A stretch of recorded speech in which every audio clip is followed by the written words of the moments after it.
Lupta evreilor creștini pentru Evanghelia lui Isus și breviar de fapte istorice au fost începute în 1992, într-o perioadă în care încercam să mă înțeleg pe mine însumi. Era demersul unui om care, supărat pe propria neînțelegere a vieții cotidiene, ia pixul să scrie, la fel cum un țăran își ia sapa și se duce să sape în grădină sau la câmp ca să uite de necazurile zilei. De-a lungul anilor, textul a fost redocumentat, rescris de mai multe ori, i s-a îmbogățit aria de idei, proces care a fost aproape independent de cursul vieții personale, dar care mi-a adus și mi-aduce și acum o liniște interioară și bucurie de a fi un evreu creștin. Din aceste documentări a rezultat că exemplul poporului evreu, coeziune în credință, respectarea regulilor și a normelor comunitare, de la cele sociale la cele alimentare, sprijinul logistic acordat fraților de la nivelul comunității locale la nivelul global, instruirea sistematică a tinerilor evrei de la 3 ani, de la religie, cunoștințe generale, la sport și autoapărare. Sunt tot atâtea chei demne de a fi urmat, nu de a fi blamate, din neputința de a le urma.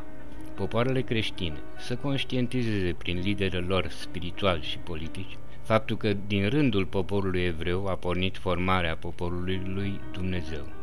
Primii profeți ai monoteismului în civilizația umană, primii apostoli ai creștinismului, au fost evrei. Datorită lor, creștinismul a expandat în nici 100 de ani la scara Imperiului Roman, apoi, prin urmașii lor, din toate neamurile, până la capătul pământului. Notă. În Faptele Apostolilor apare următorul text. Apostolii l-au întrebat pe Iisus: a venit timpul să fie restaurat regatul lui Israel?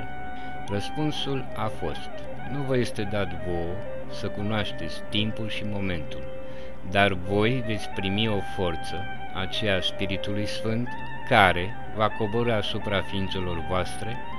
Atunci veți fi martorii mei la Ierusalim, în toată Iudeea și Samaria, până la marginile pământului. Faptele Apostolilor, paragraful 1, 7. Poporul evreu să conștientizeze prin liderii săi spirituali și politici faptul că de-a lungul istoriei de 2000 de ani a transmis prin reprezentanții săi decalogul, cele 10 porunci, ale monoteismului mozaic pe întreg pământul, la toate neamurile, și astfel poporul lui Dumnezeu a devenit universal. Apostolii evrei creștini au făcut ca flacăra conceptelor sociale din Levitic, legile sociale lui Moise, să devină o normă de conduită atât la popoarele creștine, cât și cele musulmane, apoi prin import la alte religii, budism și șintoism, devenind prin interacțiune motorul spiritual al omenirii moderne. Zestrea spirituală pe care o revendică pe bună dreptate fiecare popor nu se contrapune ontologic și axiologic altor popoare, având originea comună, în cuvintele apostolului Pavel, la plecarea sa din Efes spre Ierusalim. Citez: este mai multă iubire de dat decât de primit. Dincolo de această realitate, am încercat să motivez o constatare. Cât de derizoriu este răspunsul omului la bunăvoința lui Dumnezeu? Sau mai concret, cum reușesc să distrugă oamenii ce le este transmis prin profeți?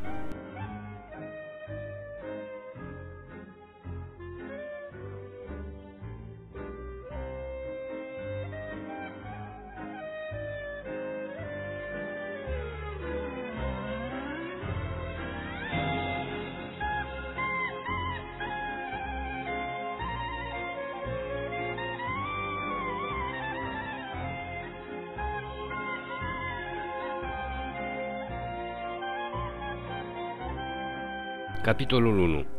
În anii ocupației romane, anul 63 înaintea erei creștine.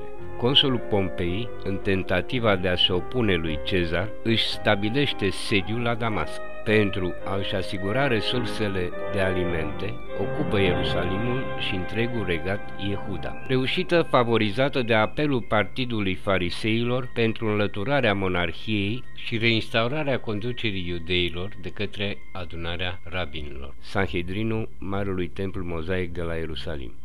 În înțelegere cu aceștia, Pompei atacă Ierusalimul și după o rezistență de 3 luni între zidurile templului, Aristobul al II-lea este luat prizonier. Hircan al II-lea este numit prinț autonom sub suzeranitatea Romei. Numele regatului este schimbat din Iehuda în Iudeea. Anii 54 până la 49 înaintea erei creștine. Consulul Crassus conduce prima campanie romană împotriva parților. Trecând prin Ierusalim, el jefuiește templul. Evreii se revoltă. Are loc o luptă îndelungată cu rezistența insurgenților asmoreeni, conduși de fiul lui Aristobul al II-lea, Alexander. Acesta este ucis și 30.000 de evrei din Galileea sunt vânduți ca sclavi. Anul 51 înaintea erei creștine. Consulul Cezar cucerește Egiptul și o declară pe Cleopatra regină. Anul 48 înaintea erei creștine. Lupta între Cezar și Pompei se decide în bătălia de la Farsalos. Pompei este ucis. Dintre nobilii iudei care îl sprijină pe Cezar se remarcă Hircan Antipater. Hircan împreună cu legiunile romane, puse la dispoziție de proaspătul imperator, înfrânge pe evreii strânși în jurul lui Ezechias și intră cu legiunile sale în Ierusalim. Numește pe fiul său Irod ca guvernator al Galilei. Acesta se remarcă înnăbușind mișcările de revoltă antiromană a evreilor. Anul 44 înaintea erei creștine. Brutus îl ucide pe Cezar în senat. Antonius este declarat imperator. În Iudeea, adversarii lui Hircan se revoltă. Acesta este otrăvit în anul 43. Anul 40 înaintea erei creștine. Parții ocupă Iudeea. Numesc rege pe Antigonus. Au loc lupte între demnitarii iudei. Unii îi sprijină pe romani, alții pe parți, până în anul 38, când parții sunt înfrânți de romani. Anul 37 înaintea erei creștine. Irod intră cu 16 legiuni romane, conduse de Sosius, în Ierusalim și unifică Iudeea. El este numit de senatul roman Amicus et Socius Populi, prieten și aliat al poporului roman. Anul 31. Imperatorul Antonius este înfrânt de Octavianus Augustus în lupta de la Actium. Anii 31-14. Octavianus Augustus împărat la Roma. Aliat cu învingătorul este și Irod. Noul imperator îl va numi rege al Iudeii. Regatului îi se adaugă la dispoziția lui Octavian regiunile Gaza, Ierihon și portul Iafa. Irod preia și funcția de mare preot al templului. Urmează o perioadă de mari construcții a infrastructurii urbane și portuare. Sunt reconstruite localitățile Antipatros, Sebastos, Cesarea, numită astfel în cinsta cezarului roman Augustus. Sunt construite porturi la Cesarea și Antedon. Este organizată o rețea de irigații în agricultură. Marele templu de la Ierusalim este reconstruit în anii 20 până în 19. Irod se răzbună fără iertare împotriva celor ce îi se opun. Își va ucide 2 din proprii fii, pe unul din ei în urma unei revolte antiromane din anul 12, pe celălalt cu puțin timp înainte de moarte, în anul 4 era creștină. În plan religios au loc lupte în Sanhedrin și în afara acestuia între cele 3 mari grupări religioase concurente, saducei, farisei, esenieni. Irod își va asocia la putere reprezentanți ai esenienilor și, într-o mai mică măsură, a fariseilor. Anul 27 înaintea erei creștine. Siria devine provincie imperială condusă de un legat. Iudeea este sub diversi demnitari romani. Quirinus, între anii 12, 9 și 4 până în anul 4 era creștină, Varus, între anii 6 și 4 înaintea erei creștine. Recensămintele efectuate de romani pentru a cunoaște ceea ce noi numim acum baza de impozitare întâmpină o puternică rezistență a clasei de mijloc iudee, dar și a celor săraci. 6.000 de rabini farisei refuză jurământul de credință cerut de autoritatea romană, care era sprijinită de preoții saducei. Țara se confruntă cu o revoltă mocnită care va exploda după moartea lui Irod, anul 7 înaintea erei creștine. Se naște Ioan Botezătorul, fiul rabinului Zaharia și al Elisabetei. Va fi antemergătorul lui Isus, aplicând evreilor un botez de purificare în apele Iordanului. Anul 6 înaintea erei creștine. Nașterea lui Isus în timpul unui recensământ la Betleem. Pruncul este recunoscut ca fiind Mesia de către ciobanii Israel, Ștefan și Chiriac, precum și de magii Gaspar, Melchior și Baltazar, care au fost conduși de o stea până la staulul în care Maria l-a născut. La 40 de zile el este confirmat în Marele Templu din Ierusalim de către un preot în prezența ortodoxului credincios mozaic Simeon și a vizionarei Ana, veniți în templu la chemarea Duhului Sfânt. Simeon prevestește mamei menirea pruncului și durerea ei, ca mamă, ce o va avea în viitor de pe urma acestuia, după care adresează osana lui Dumnezeu că i-a respectat promisiunea de a-l ține în viață până la venirea lui Mesia, acum el murind fericit că l-a văzut.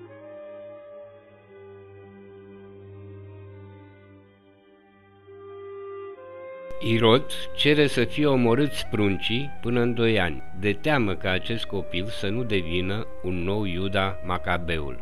Notă: în perioada domniei lui Antonius Epifanes, aproximativ anul 200 înainte erei creștine, grecii au venit la Ierusalim pentru a impune cultul zeilor. Mișcarea de rezistență a fost inițiată și condusă de Matatias, fiul lui Ioan, și de cei 5 fii ai săi, Ioan zis și Gadiș, Simon zis și Tasi, Iuda zis și Macabeul, Eleazar zis Abaron, Ionatan zis și Apfus. Ei au eliberat Ierusalimul și ținuturile iudeilor, gonind pe greci și pe acei evrei ce pactizaseră cu ocupantul, distrugând altarele zeilor pe tot întinsul regatului lui Yehuda. Urmează ani de lupte grele împotriva macabeilor, fiind mobilizate trupe ce au ajuns la sute de mii de soldați greci. Are loc și un asediu al Ierusalimului. Din cauza veștii unor răscoale în Antiohia, grecii se retrag. Un alt general, Nicanor, este înfrânt în lupta de la Bet-Horon. Până la urmă, macabeii vor iniția o alianță cu tânăra Republică Romană. În anul 146 înainte erei creștine, romanii ocupă Grecia. Statul iudeu va beneficia de independență între anii 142 și 63 înaintea erei creștine. Teama lui Irod era ca mișcarea antiromană să nu-și găsească un conducător de talia macabeilor. Macabeu, în ebraică, înseamnă cel care lovește, în greacă, cel care luptă. Revin la text. Se pare că acest lucru s-a întâmplat a doua zi după plecarea lui Iosif, Maria și Isus din Betleem. Familia lui Isus se refugiază în Egipt, în delta Nilului. Anul 4 era creștină. Moare regele Irod, fiul său Arhelaus este desemnat de Irod ca urmaș. Senatul roman decide împărțirea regatului Iudeii în 3 provincii. Irod Antipas primește Galileea și ținutul Perea, Arhelaus Iudeea și Samaria. Filip, fiul Cleopatrei și al lui Antonius, primește Betania, Traconitidia, Auranitida și Ituria. Filip extinde orașele Betsaida și Cesarea. Este trimis la Ierusalim Sabinus, în calitate de procurator al bunurilor imperiale, pentru a face un inventar al resurselor regatului.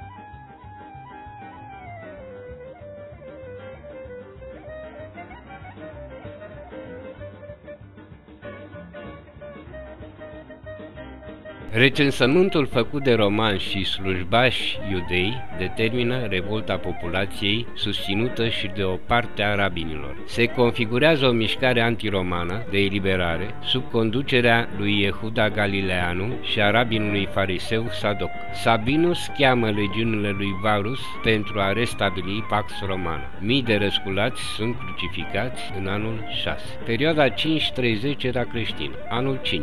Nașterea lui Saul din Tars. localizată de diverse surse între anii 5 și 10. Provenit dintr-o familie de nobili iudei, căreia îi se acordase cetățenie romană, el va fi instruit pentru a deveni rabin la ieșiva lui Gamaliel cel bătrân din Tars. Ca tânăr membru în Sanhedrin, se va remarca în prigoana împotriva comunităților de evrei creștini. Va participa direct la asasinarea Sfântului Diacon Ștefan. Reconvertit la creștinism sub numele de Pavel, va dezvolta misionarismul Evangheliei lui Isus între evrei și neevrei în arealul Orientului Mijlociu și Mediteranea. Iudeea este declarată provincie Roma, condusă de un procurator. Arhelaus este exilat în Galia. Quirinus, numit procurator, începe reinventarierea bunurilor regatului lui Arhelaus. Continuă răscoalele conduse de Iehuda și Sadoc. Ei sunt numiți de romani zeloți. La reîntoarcerea familiei lui Isus din Egipt, ei se vor stabili în Nazaret. Se susțin material prin meseria de tâmplar a lui Iosif, pe care o va învăța și Isus. La sărbătorile de Paști, tânărul va uimi pe învățații din templu prin adânca pătrundere în învățăturile Torei. Anul 6. Hanan, fiul lui Set, este numit de Quirinus, mare preot al templului. Anul 14. Era creștină. Moare împăratul Augustus. Este ales împăratul Tiberius, între anii 14 și 37. Va fi contemporan cu nașterea sectei lui Crestus și cu primele reprimări din partea evreilor mozaici a creștinilor. Va trata diferendul ca o problemă internă a legii mozaice, pedepsind doar ce contravenea legii romane. Anul 17. Urmarea opoziției surde a Sanhedrinului față de romani, Valerius Gratus îl înlocuiește pe An cu Iosif ben Caiafa, care va fi marele rabin între anii 17 și 37. Anul 26. Pilat din Pont este numit procurator al Iudeii. El va apăra interesele Romei exploatând rivalitățile din interiorul oligarhiei iudaice din Ierusalim, între Caiafa și Irod Antip și Filip. Va lupta pentru anihilarea mișcării de revoltă condusă de ziloți. El dă verdictul crucificării lui Isus la cererea Sanhedrinului și a mulțimii strânse de rabini la judecarea acestuia în fața templului. Anul 30. Anul 27 era creștină. Ioan Botezătorul este arestat după ce l-a botezat pe Isus în apa râului Iordan. Va fi decapitat la insistența soției și fostei cumnate a lui Irod Antipa, neîncetând în detenție a blama ca imorale moravurile destrăbălate ale anturajului regal. Ulterior, toți misionarii lui Isus vor prelua botezul cu apă ca primă formă de recunoaștere a unui adept ca fiind într-o comunitate de creștini. Ioan va fi sanctificat de către Biserica creștină de la Ierusalim sub numele de Antemergătorul. Anul 28. Începe misiunea profetului Isus, întâi în Iudeea, apoi în toată Galileea. Evangelizarea se adresa în egală măsură nevoilor oamenilor simpli prin miracole de însănătoșire și spiritului prin pilde morale. El dezvăluie credincioșilor evrei un Dumnezeu care iubește pe om, așa cum omul ar trebui să-și iubească semenul. De asemenea, Isus definește accesul la viața de apoi și judecata de apoi ca fiind criteriile de evaluare a comportamentului fiecăruia, legătura cu Dumnezeu neîncheindu-se odată cu viața. Ca mod de reorganizare a vieții civile, el preconiza o comunitate de tip esenian, bunurile în comun, întrajutorarea membrilor comunității, eliminarea sacrificiilor și ofrandelor materiale, singura ofrandă fiind căința zilnică pentru greșeli și oferirea spiritului pentru a fi judecat de blândețea divină. Mesianismul său va genera o polarizare a celor săraci și a celor nemulțumiți de asuprirea administrației iudeo-romane, căpătând în anii 29-30 accentă de revoltă pasivă. Anul 30. Isus este crucificat pe data de 14 Nisan, în timpul sărbătorilor de Paști, fiind perceput de oligarhia iudeo-romană ca un reformator social și religios foarte periculos.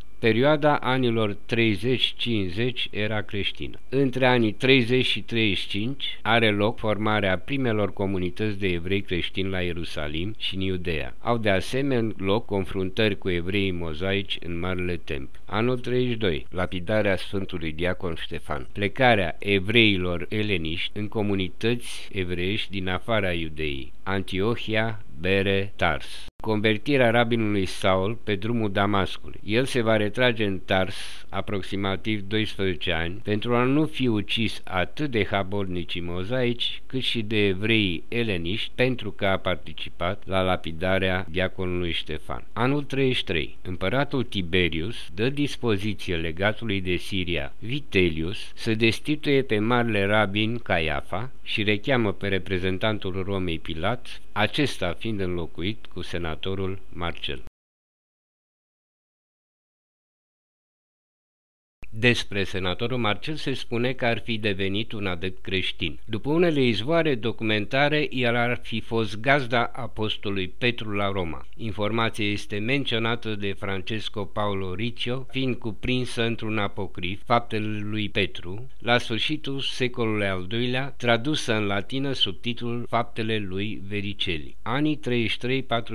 Convertirea unor cetățeni romani, mai ales din rândul militarilor și castei cavalerilor, la creștinism, urmare a mesianismului apostolului Petru. Anul 35. Împăratul Tiberius cere senatului roman să emită o lege prin care să declare că a fi creștin este legal. Senatul emite un senat consult prin care decide non licit esse Christianos. Nu este legal să fii creștin. Anii 37-41. Caligula este împărat la Roma. În anul 37, Agripa I devine rege al regiunilor tetrarhice Filip și Lisania. În anul 39 primește din partea Romei Galileea și Perea. În anul 41 Iudeea și Samaria. Va obține de la împăratul Caligula să fie reluate ritualurile mozaice și purtarea veșmintelor sacerdotale de către rabini în Marele Templu. Va face corp comun cu rabinii din Sanhedrin în decapitarea bisericii creștine de la Ierusalim. Va anihila mișcările de independență ale iudeilor împotriva dominației romane.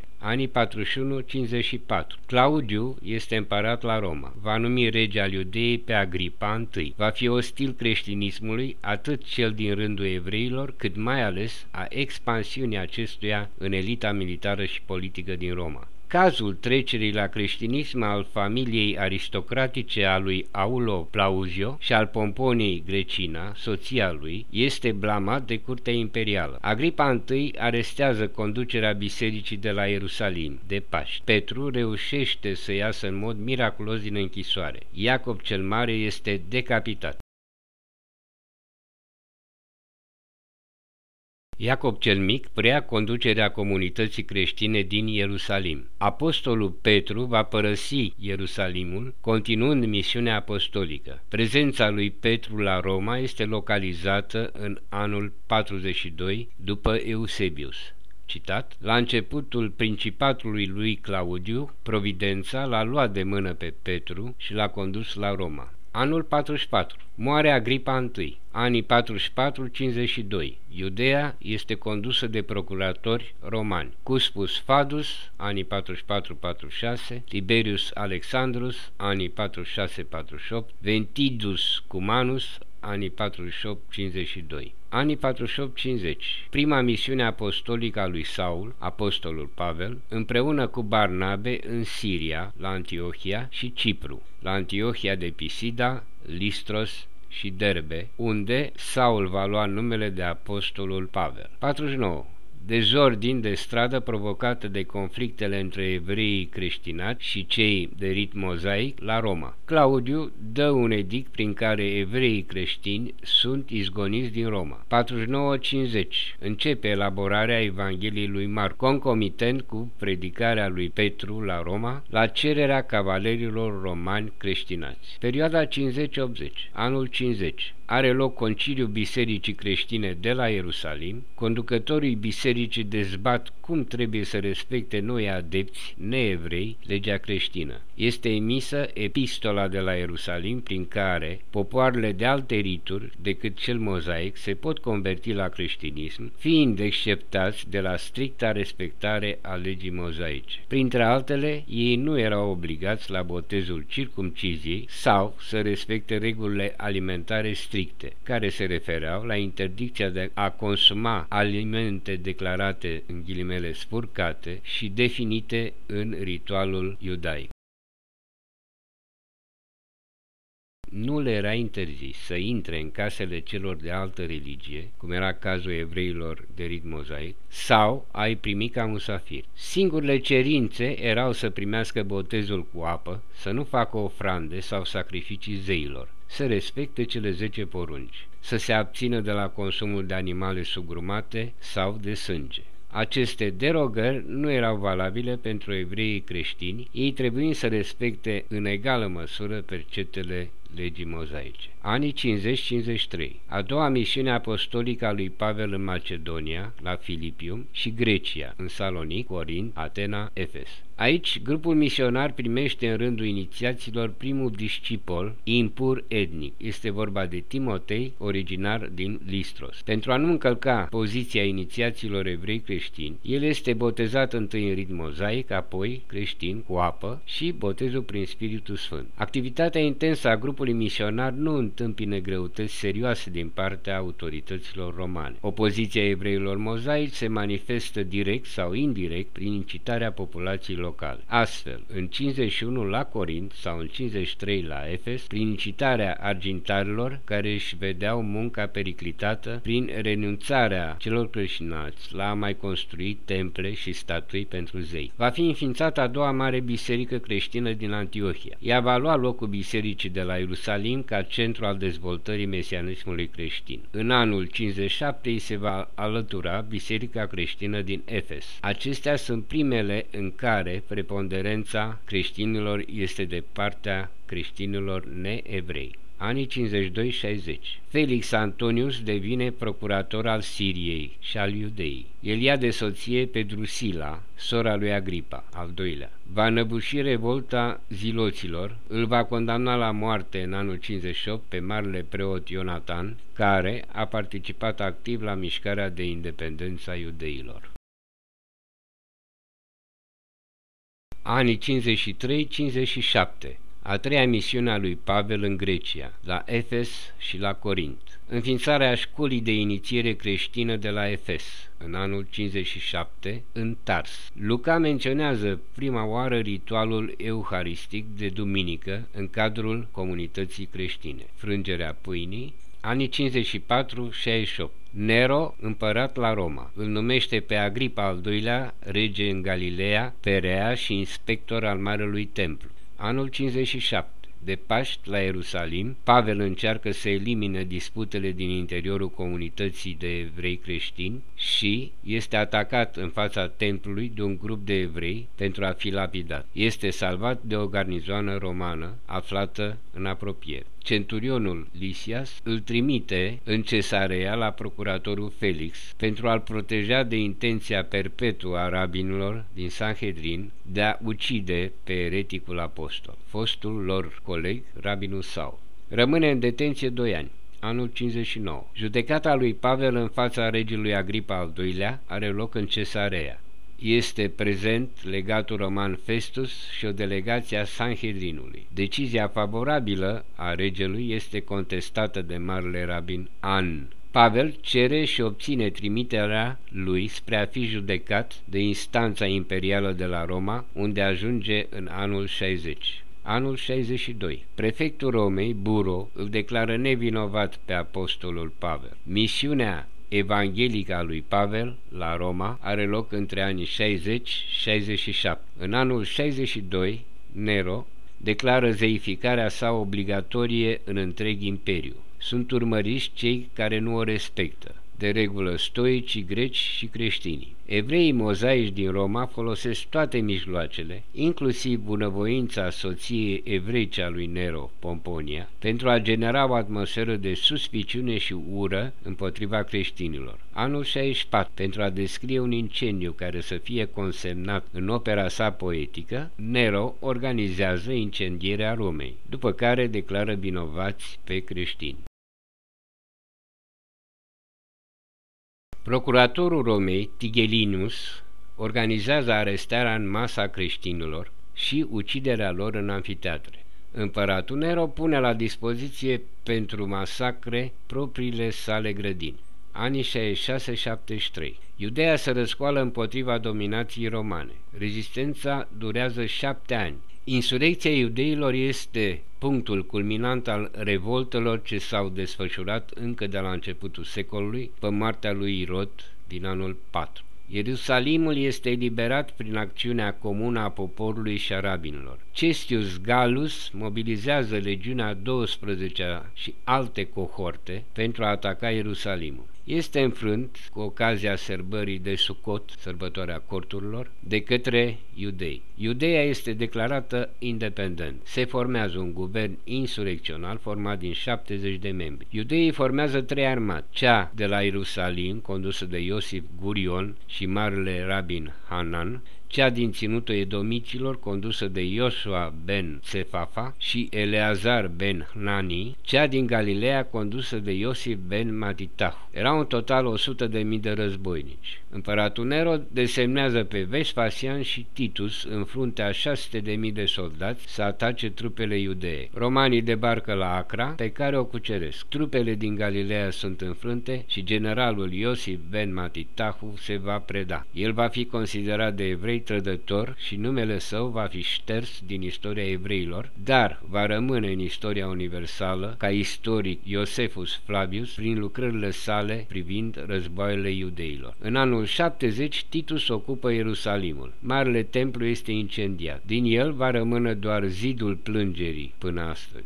Evreii rezistă în diverse fortificații. Au loc lupte în interiorul taberei iudeilor între adepții ai păcii cu romanii și ziloții lui Ioan de Ghishala. Simon Bar Giora reușește să formeze o nouă armată și atacă Ierusalimul, dar, datorită disensiunilor interne, evreii sunt din nou înfrânți.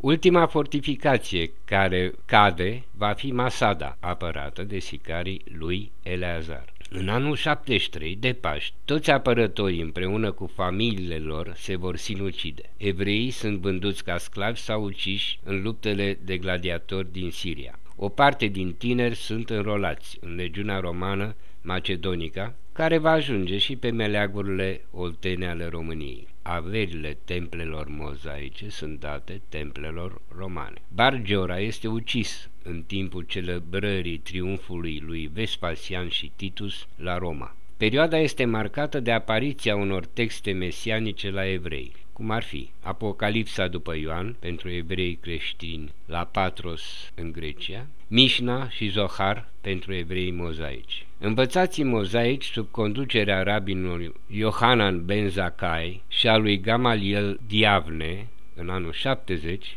formează la Iavne Iasmina, o ieșiva la care sunt instruiți rabinii pentru a organiza rezistența comunităților evreiești prin conceptul de stat spiritual evreu. Poporul este unit nu prin unitatea teritorială, ci prin unitatea în credință. Evreii creștini au refuzat să se alăture insurgenților în această bătălie descrisă anterior. Anul 67. Apostolii Petru și Pavel sunt martirizați la Roma. Anul 68. Nero se sinucide. Galba devine imperator. Anii 69-79. Vespasian este împărat la Roma. Vespasian și Titus vor înceta prigoana împotriva creștinilor, având în vedere și refuzul acestora de a se alătura insurgenței iudeilor din anii anteriori. Au loc treceri la creștinism în familia imperială, astfel Flavius Sabinius, fratele lui Vespasian, a trecut la creștinism. Fapt menționat de Iosefus Flavius în războiul iudeilor. Este o perioadă propice pentru dezvoltarea bisericii creștine de la Roma. Perioada 81-284, anii 81-96, Domitian, imperator. Represiunea asupra bisericii creștine de la Roma. Domitian va căuta să distrugă existența creștinismului în rândul cavalerilor și al aristocrației romane, în încercarea de a reimpune cultul zeilor. Cad victime ale acestei campanii Domitila, consulul Achilio Glabrione, consulul Flavius Clementinus, văr cu împăratul Domitian. Anii 97-105, Papa Evarist la Roma. Anii 96-98, Nerva, imperator. Anii 98-117, Traian, imperator. Vor desăvârși expansiunea Imperiului în sud-estul Europei și Asia Mică. Romanii cuceresc Armenia, Asiria, Mesopotamia, Dacia. Politica privind creștinii este mai relaxată. Ierusalimul este parțial repopulat cu evrei creștini, loiali Imperiului. Au loc lupte interne și răscoale în Iudeea. În urma unei răscoale a iudeilor, Simeon, care l-a înlocuit pe Iacob cel Mic la conducerea bisericii de la Ierusalim, este ucis în anul 107. Locul lui este luat de Ioan de Efes în perioada 107-117. Ignațiu de Antiohia, prezbiterul bisericii din Antiohia, este dat spre a fi sfâșiat de animale în amfiteatru la Roma în anul 110. Policarp va păstori comunitățile creștine până în anul 156 în calitate de episcop de Smirna. Anii 105-115, Papa Alexandru I la Roma. Anii 117-138, Adrian, împărat, stabilește granița pe Eufrat, încheiind pacea cu parții. O răscoală a iudeilor din 117 este înfrântă de trupele romane conduse de Maurul Lucius Quietus. Acesta devine legat al iudeii. Adrian era un mare admirator al culturii elene. Preconiza unificarea Imperiului prin sinteza culturii romane cu cea elenă. Dorea să edifice un consens comercial, edilitar și civic. În perioada 128-138 își va stabili reședința la Atena. Anii 115-125, Papa Sixt I. Anii 125-136, Papa Telsefor. Anul 127. În urma participării evreilor la o răscoală în Egipt, împăratul Adrian hotărăște lichidarea iudaismului, începând cu interzicerea botezului mozaic prin circumcizie.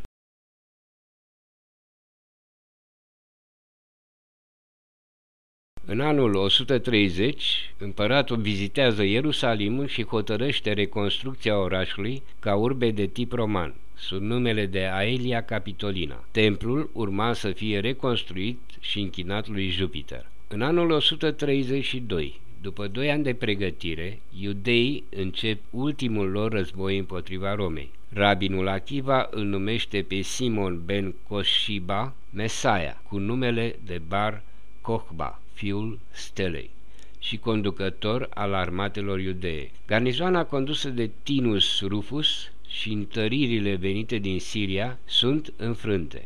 Ierusalimul este eliberat, iudeii pedepsesc pe evreii creștini care nu se alătură mișcării antiromane. Împăratul cheamă legiunile din Bretania, conduse de Iulius Severus, și preia conducerea campaniei. Este cucerită întâi Galileea, în anul 134 e cucerit Ierusalimul, și după o rezistență îndelungată și distrugerea a 50 de localități fortificate, cade ultima citadelă, Beter, în anul 135, unde moare și Bar Kokhba. Iudeii vor mai rezista un timp în peșterile de la Marea Moartă, de la En-Gedi. Tinius Rufus va reconstrui Ierusalimul ca urbe romană sub numele de Aelia Capitolina. Templele lui Jupiter, Iunona, Minerva vor fi construite pe ruinele templului mare. Templul Afroditei este amplasat pe Golgota, a lui Zeus în Garizim și în pădurea sacră, a lui Adonis în jurul grotei de la Betleem. Anii 135-155. Ființează ultima comunitate de evrei creștini dintre cei dispersați în Cisjordania și Siria. Se vor numi ebioniți. săraci și vor adopta Evanghelia evreilor. Nu recunoșteau lui Iisus calitatea de Mesia și nici textele cuprinse în epistolele paveliene. 136-140 Papa Igniu 140-155 Papa Pius I 155-166 Papa Ancient, toți la Roma. Yehuda Barilai din Ușa formează o nouă yeshiva, școală superioară de instruire a rabinilor în lumina Torei, în Tveria. 155 Policarp de Smirna este martirizat. 162-180 Marc Aureliu, imperator, emite decretul Caina Dogmata împotriva creștinilor din cauza mișcării eretice creștine a montaniștilor. Montanismul a fost o mișcare creștină numită după numele fondatorului ei, Montanus. Mișcarea montaniștilor apare în Frigia în anul 160. Este numită și mișcarea Noii Profeții. Învățatul Tertulian a fost el însuși montanist. Ea are un spirit de devoțiune, recomandă asceza, intoleranța față de practicile păgâne și avea un puternic spirit antiroman și antistatal. Li se opun din interiorul creștinismului apologeții, Melchione, Atenagora, Apolinare, care cer loialitatea creștinilor față de statul roman și se opun manifestărilor fanatice ale montaniștilor. Marc Aureliu va reacționa prin emiterea Caima Dogmata, urmărirea și persecutarea creștinilor care nu respectă legile statului. Apogeul este atins la Lyon, unde mii de creștini montaniști sunt uciși, printre ei și apologetul Justin. Biserica creștină din Lyon, decimată, este curând revigorată datorită lui Irineu. 193-211 Septimius Sever, imperator, relaxează politica anti-evreiască și în egală măsură anulează prigoana împotriva creștinilor. Este adeptul sincretismului religios, coexistența religiilor. Numește un președinte, Nasi, din rândul învățaților iudei din Tveria. Va fi Yehuda Barilai. În anul 212 va acorda evreilor cetățenie romană, odată cu toate popoarele supuse Imperiului. În Ierusalim revin evreii din alte teritorii. Cea mai semnificativă ca număr este comunitatea revenită din Babilon în urma prigoanei persane din anii 212-241. De asemenea, este asimilată la mozaism populația tadmoreană după înfrângerea ei de romani în anul 273.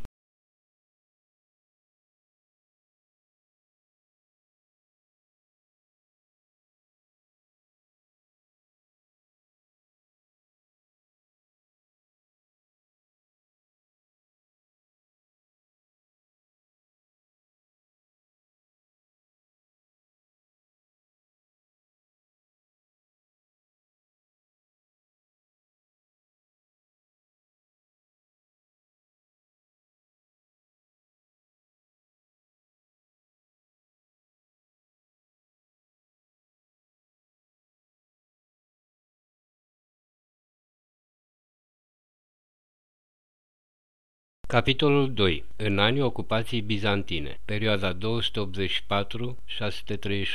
Anul 284. Conducerea Imperiului este împărțită între Diocletian, Imperiul Roman de Apus, și Maxențiu, Imperiul Roman de Răsărit. Anul 311. La sfârșitul vieții, imperatorul Galeriu decretează toleranța religioasă pentru creștini. Anii 306-337. Constantin cel Mare, imperator. Anul 312. Constantin învinge pe Maximus la Ponte Milvio, pe Tibru, sub semnul lui Isus, crucea în 6 colțuri. Anii 314-335. Papa Silvestru la Roma. Anul 324. Constantin învinge pe Liciniu în Orient. Legiunile de soldați creștini participă la eliberarea Anatoliei. Constantin declară creștinismul religie de stat. Începe perioada Imperiului Romano-Creștin. Capitala Imperiului se stabilește la Constantinopol. Palestina și Ierusalimul trec sub conducerea evreilor creștini. Aceștia adoptă toponime elene. Pe Golgota este construită Biserica Sfântului Mormânt. Evreii creștini repopulează Ierusalimul. Zidul plângerii rămâne sub jurisdicția comunității evreilor mozaici. Anul 325. Conciliul ecumenic de la Nicea. La Nicea se definesc criteriile de apartenență la Catolica Ecclesia. 1. Acceptarea tezei fundamentale. Fiul este Dumnezeu din Dumnezeu, lumină din lumină, Dumnezeu adevărat din Dumnezeu adevărat, generat, nu creat, consubstanțial cu Tatăl. 2. Ordinea scaunelor episcopale. Roma, Alexandria, Antiohia. Ariile de jurisdicție ale episcopilor.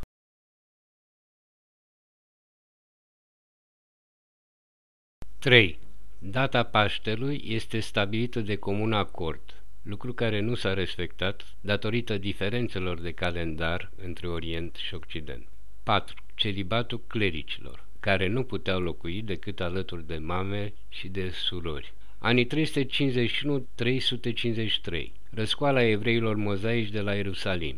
Sunt înfrânți. Titlul de Nashi, conducător al comunității cu drept de reprezentare în fața autorităților romane, este desființat. Localitățile Tveria, Țipori și Bet Gallus sunt dărâmate. Ierusalimul rămâne oraș deschis celor două religii. Este permisă vizitarea locurilor sfinte. Misionarii creștini Ilarion și Hariton îndeamnă la construirea de biserici și mănăstiri pe tot teritoriul Palestinei. Anul 363. Începe confruntarea între romani și perși. Ofensiva lui Constanț al II-lea este înfrântă. Valentian, imperator creștin între anii 363-375, va dezvolta episcopia creștină din Milano sub conducerea episcopului Ambroziu, anii 347-397. Scade influența papilor de la Roma. Până în 392, o perioadă tulbure în Occident, după care Teodosiu I devine imperator unic cu intenția de a menține imperiul prin credința creștină și instituțiile ei. Un incident din perioada lui Teodosiu ilustrează gradul de intoleranță la care ajunsese clerul creștin față de poporul primilor creștini. În anul 387, la Calinico, oraș pe malul Eufratului, creștinii fanatici au incendiat o sinagogă. Împăratul Teodosiu I, deși creștin, cere episcopului de Milano, Ambrozie, să reconstruiască sinagoga cu banii episcopiei. Episcopul de Milano, Ambrozie, îi scrie: va fi așadar un templu al nelegiuiților iudei construit pe cheltuiala bisericii. Anul 451. Marea schismă creștină. Separarea bisericilor în Biserica de la Roma, catolică, și Biserica de la Constantinopol, ortodoxă. Episcopul Juvenal de la Ierusalim se alătură bisericii de la Constantinopol, dar majoritatea evreilor creștini se alătură comunităților evreiești din Samaria. Creștinii rămân minoritari în Ierusalim. Anul 476. Căderea Imperiului Roman de Apus. Anii 527-565. Justinian împărat va reinstaura dominația ortodoxismului creștin în Ierusalim. Drepturile evreilor mozaici vor fi limitate. 614. Evreii mozaici din Galileea și Nazaret se alătură perșilor, ajutându-i să ocupe Ierusalimul. Clerul mozaic va declanșa o prigoană de amploare împotriva populației creștine. Vor fi dărâmate numeroase biserici. Preotul Zaharia și fruntașii creștini sunt goniți din oraș. Anul 627. Pace între persi și bizantini. Revine la Ierusalim clerul ortodox. Aceasta se face printr-o procesiune condusă de împăratul Heraclius. Clerul ortodox prigonește pe mozaici. 638. Califatul arab ocupă Ierusalimul și Palestina. Capitolul 3. În anii ocupației califilor. Perioada 638-1099. Anul 625. Expansiunea arabă se apropie de Palestina. Armata organizată de profetul Mahomed este privită cu teamă de populație. Evrei, creștini și păgâni deopotrivă își trimit delegații cu daruri pentru a obține act de protecție. Firman. Încep lupte între armatele arabe și legiunile bizantine, în perioada 632-638. Acestea din urmă sunt nevoite să abandoneze Siria și Palestina după bătălia de la Bet Shen din anul 635 și de la Valea Iarmucului din anul 636. În anul 638, Ierusalimul este ocupat de trupele musulmane. Comandantul trupelor bizantine părăsește orașul, lăsând la conducerea acestuia pe episcopul creștin Sofronie. Acesta predă orașul califului Omar. Tratatul încheiat prevedea respectarea locașurilor de cult și o anumită toleranță în practicarea celor trei culte, mozaic, creștin și musulman. Teritoriul cucerit va fi numit de arab Falastin, din cauza lipsei consoanei P din vocabularul arab. Anul 661. Califul Muavaia îi ia aliați în oraș pe iudei. Va sprijini colonizarea lor în Liban și le dă conducerea orașului. Este construită Marea Moschee a lui Omar pe ruinele Marelui Templu Mozaic. Se construiesc moschei pe tot teritoriul Palestinei. Anul 717. Califul Omar al II-lea instituie un regim de teroare religioasă. El începe cu măsuri fiscale de genul taxei pe cap de necredincios musulman. Continuă cu alte restricții. Nemusulmanii nu aveau voie să construiască sau să repare locașuri de cult. Nu li se permitea să oficieze procesiuni rituale sau să afișeze insemnele de cult, crucea, steaua lui David, steaguri, icoane, etc., în locuri publice. Nu aveau voie să împiedice rudele să se convertească la mahomedanism. Nu aveau voie să adopte obiceiuri musulmane, să participe la sărbători musulmane.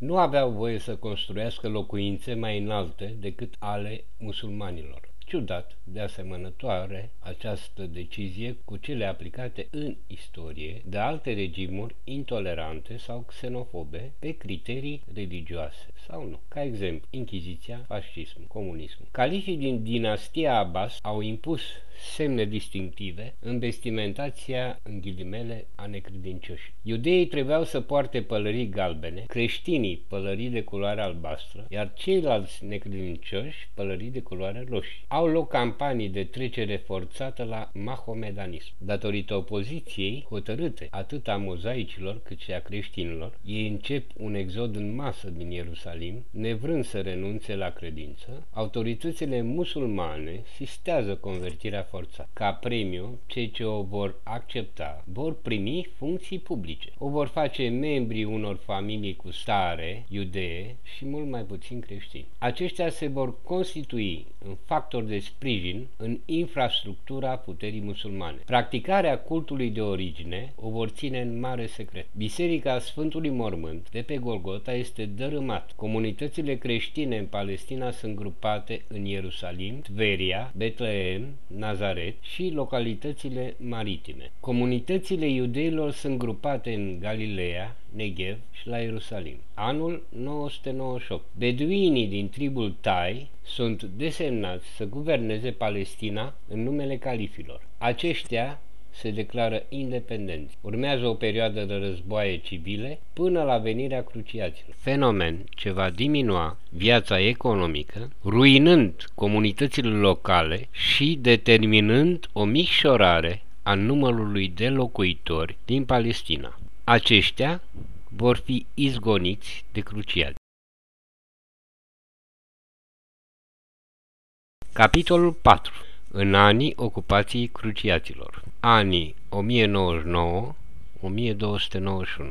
Anul 1096. Regatele creștine, odată constituite într-o alianță care va duce la formarea Imperiului Romano-German, sub conducerea spirituală a papilor, își canalizează forța expansivă sub standardul eliberării Mormântului Sfânt. Începe prima cruciadă. Trupele de mercenari conduse de nobili franci se deplasează spre Ierusalim. În drumul lor practică exterminarea necreștinilor, în speță din comunitățile evreiești întâlnite. Motivul religios, notă, vina poporului evreu de a fi omorât pe Isus era de fațadă. Isus a fost ucis, după cum am văzut, de oligarhia Sanhedrinului mozaic și de acei evrei din Ierusalim, incitați de marele cler mozaic de atunci. Se masca faptul că, fără apostolii evrei creștini, popoarele creștine nu ar fi fost creștine. Era perioada în care, spre exemplu, textul lucanian Faptele Apostolilor va fi, în ghilimele, ascuns uzului creștinilor de rând. Era și firesc, deoarece argumentul vinei poporului evreu nu ar mai fi avut argument. Motivul real era prozaic, jaful efectuat asupra populației evreiești, care erau înstăriți. Metoda se va aplica aproape 900 de ani. Are loc lupta pentru Ierusalim. 30.000 de luptători iudei se apără cu disperare și eroism. Marea majoritate cad în asediu. Pe 15 iulie 1096, orașul este cucerit. Cei prinși sunt vânduți ca sclavi nobililor creștini. Ceilalți iudei se retrag la Ashkelon, unde vor continua rezistența până în anul 1153. Comunitățile de creștini predau zona lor fără luptă. Perioada cruciată a lăsat pe teritoriul Palestinei numeroase biserici creștine, mănăstiri și forturi, ale căror urme se găsesc și azi. Multe din ele au fost transformate în moschei. Comunitățile de iudei erau grupate în zona rurală, deoarece cruciații nu au omorât aici oameni, având nevoie de produsele agricole pentru garnizoanele lor. Iudeii erau tratați la fel ca orice necreștini. Cu mici excepții, li se interzicea stabilirea la Ierusalim. Astfel, un grup de 300 de rabini, practicanți fervenți ai cultului mozaic din Franța și Anglia, primesc dreptul de a locui la Ierusalim în anii 1210-1211. Comunități mai mari de evrei sunt la Ashkelon, Acra și în Galileea. Localnicii, fie ei creștini sau iudei, practicau agricultura, micile meserii, comerțul. Godefroy de Bouillon este proclamat rege al Ierusalimului. Nobilul franc Tancred devine prinț de Galileea. Regatul creștin înființat este numit Regnum David și în unele acte Israel. El se întindea de la muntele Hermon și Damasc în nord până la portul Eliat în sud, anul 1177. Alianța între egipteni, sirieni, irachieni, condusă de Saladin, pentru a se opune celei de-a doua cruciade, reușește să ocupe Gaza. A doua cruciadă se împotmolește în fața Damascului. Anul 1191. A treia cruciadă condusă de Richard Plantagenetul, numit și Inimă de Leu, și Filip August, reușește să recucerească de la Alianța Arabă portul și cetatea Acra. Neînțelegerea apărută între conducătorii ei fac ca armata creștină să nu valorifice fuga în derută a trupelor arabe. Este încheiată o nouă pace cu Saladin, prin care este permis accesul liber la centrele de cult aflate în zona arabă. Anul 1229. A șasea cruciadă este condusă de regele Frederic al II-lea. Ierusalimul este recucerit fără lupte, la fel ca orașele Lud, Ramala, Țipori, Nazaret. În urma tratatului de la Iafa, muntele templului rămâne în posesia sarazinilor. Pe el se afla moscheea lui Omar. Cruciații vor rezista până la venirea mamelucilor în anul 1291.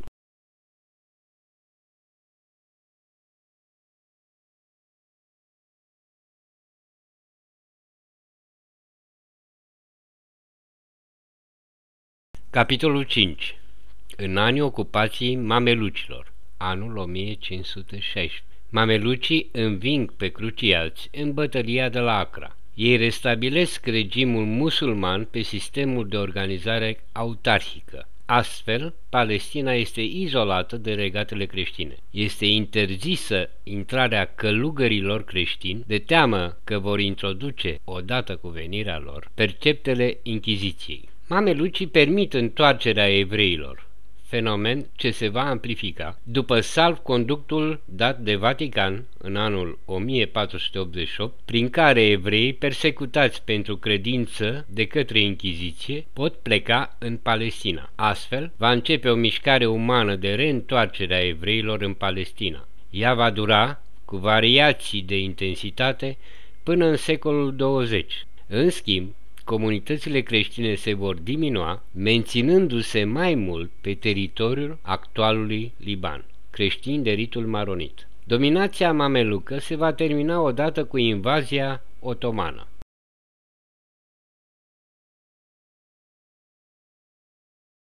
Capitolul 5.6.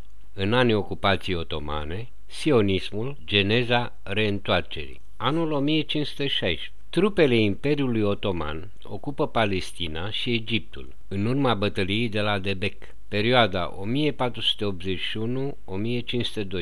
Bayazid Ilderim Sultan revin grupuri mari de evrei de rit sefard, notă. Evreii de rit sefard sunt evrei de rit spaniol. Ei s-au instalat în peninsula iberică după ce au fost goniți din Iudeea. Prima deportare a avut loc în anul 70 și după desfințarea statului iudeu de armata Imperiului Roman din anii 134-135.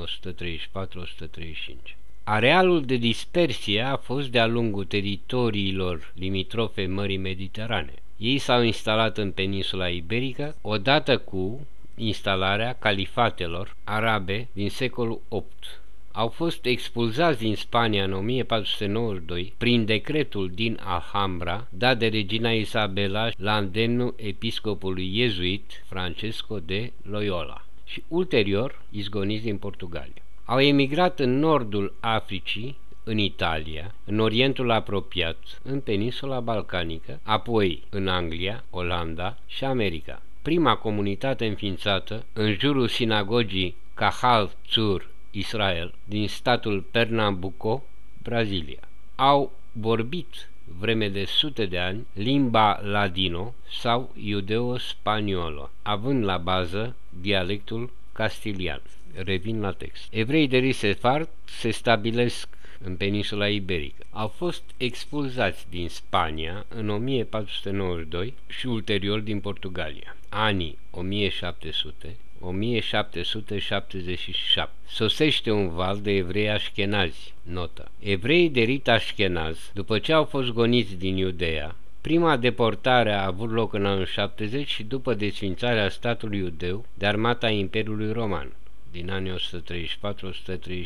Ei au emigrat în vestul și centrul Europei, mai ales în țările germanice, începând din primele secole ale primului mileniu al erei noastre. În Evul Mediu, ei au emigrat și spre estul Europei. Evreii așchenazi utilizau limba Yiddish, un idiom germanic, și cea ebraică, aramaică, în practicarea cultului, a discursurilor rabinice și a legăturilor cu comunități evreiești mai îndepărtate. Revin la text. Evrei așchenazi din Polonia, în urma prigoanelor antisemite, ajung în Israel. Puterile creștine încearcă să sprijine emigrări și implantări de comunități formate din sârbi, bulgari și greci.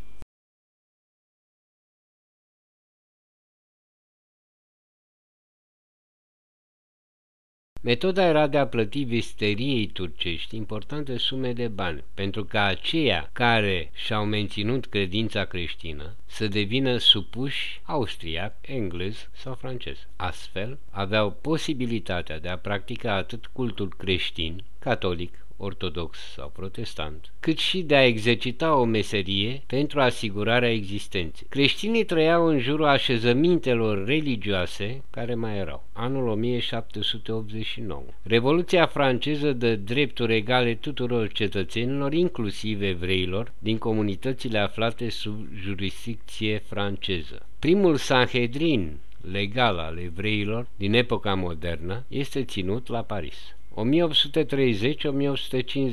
începe Alia, începutul mișcării de reîntoarcere a evreilor pe tărâmul străbunilor, urmarea chemării rabinilor Yehuda Solomon Alcalai, rabin al unei mici comunități mozaice sefarde de lângă Belgrad, și a rabinului Zvi Hirsch Kalischer, rabin Ashkenaz din Germania, care militau pentru întoarcerea activă în tărâmul promis. Spre deosebire de practica rabinilor de a se ruga ca Iahve, Dumnezeu, să-i ducă înapoi în tărâmul promis, ei militează pentru reîntoarcerea efectivă a evreilor în Palestina, cu sprijinul tuturor comunităților evreiești din Galut, așa se numea diaspora evrească. Grupul de adepți crește până la decesul rabinului Yehuda Solomon Alcalai. Aceștia duc aceste idei în comunitățile de proveniență. Printre ei este și bunicul lui Thomas Herzl, de care vom vorbi mai târziu. Din comunitatea evrească din Budapesta, bancher de profesie. Thomas Herzl va dedica viața lui și averea familiei realizării practice a acestui deziderat, coagularea mișcării de reîntoarcere a evreilor în jurul Congresului Mondial Sionist de la Basel din anul 1897. 1850-1914 au loc acțiuni individuale a unor magnați evrei pentru reîntoarcere în Eretz Israel. Dezvoltarea mișcărilor sioniste în țările europene și Statele Unite devine motorul și sponsorul principal, prin organizațiile de tip joint, al diverselor etape de reîntoarcere. Conștiința națională se dezvolta în comunitățile evreiești din Europa în baza a doi vectori sociali.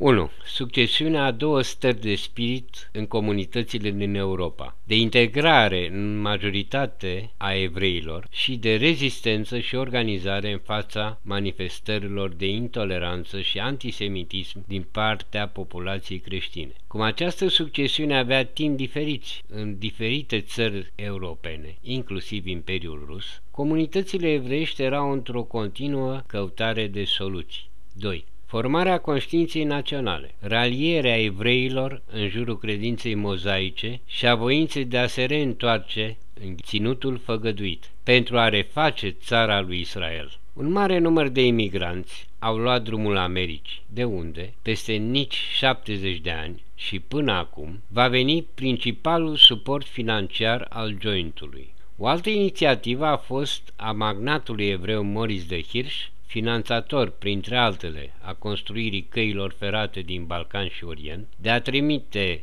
7.000 de evrei săraci din Rusia în Argentina. Magnatul Rothschild finanțează direct, în perioada 1870-1910, înființarea unor așezări compacte de evrei în Palestina. Anul 1897, la Basel, în Elveția, are loc primul congres mondial sionist, inițiat de Theodor Herzl, care provenea dintr-o familie de bancheri din Budapesta, era absolvent al Facultății de Drept din Viena și va intra în jurnalistică. În calitate de corespondent de presă la Paris, participă la isteria provocată de procesul Dreyfus pe parcursul a 10 ani de zile în Franța. Acest proces, intentat unui ofițer al Biroului 2 de Informații, care, pornind de la premiza că era evreu, ar fi trădat țara, îl va face să vadă că singura soluție este reîntoarcerea în Israel a evreilor. Scrie un text care va deveni primul manifest al sionismului, Der Judenstaat, în românește statul evreu, în care preconizează înființarea unui stat evreu modern, multirasial și religios tolerant. Contactează magnați evrei, cum ar fi Hirsch și Rothschild, fără succes, datorită orgoliului său și al acestora. Rothschild i-a spus în bătaie de joc că nu vede cum ar reface statul Israel cu 100.000 de șnoreri amărâți. Fără să cedeze, Theodor Herzl va lua legătura prin Bismarck și împăratul Germaniei Wilhelm al II-lea cu sultanul turc în două călătorii, vizitând și așezările evreiești din Palestina. Sultanul îi propune reîntoarcerea nelimitată a evreilor pe pământul lor, în schimbul acoperirii deficitului enorm al visteriei Imperiului Otoman. Mari bancheri evrei din Europa nu îl sprijină. se va îndrepta spre mișcările de tineret, Ciovevei Zion, spre intelectualitatea naționalistă evreiască, spre evreii din clasa mijlocie din toate țările Europei. Eforturile sale sunt încununate de Congresul Sionist de la Basel, Elveția, 1897. Aici sunt definite direcțiile de acțiune organizatorică, financiară, religioasă, culturală pentru reîntoarcerea în Eretz Israel. În timp, organizația va lua numele Congresul Mondial Evreiesc. Reîntoarcerea în Israel va continua atât prin voluntariatul tinerilor evrei din Europa, cât și prin emigrarea familiilor din zonele supuse mișcărilor antisemite, Rusia, Galiția, Lituania, Polonia, Bielorusia, sau a mișcărilor revoluționare din anii 1905. 1917-1918,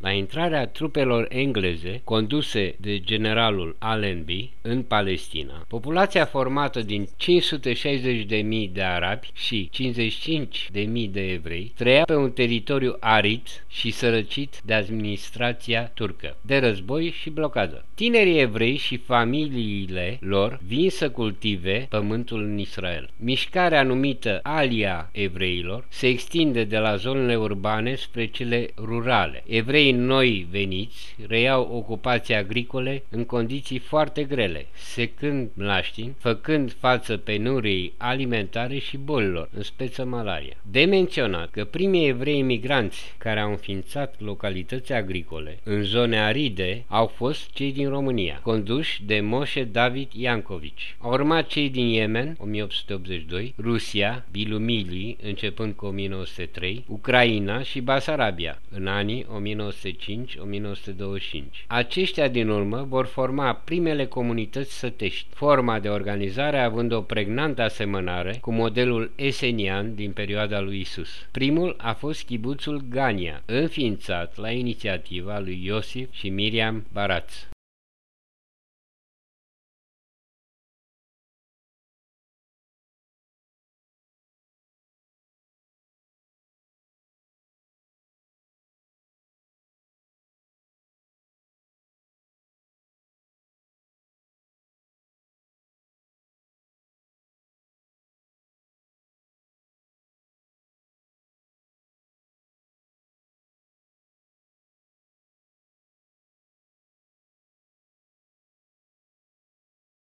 Capitolul 5-7. În anii ocupației britanice 1917-1948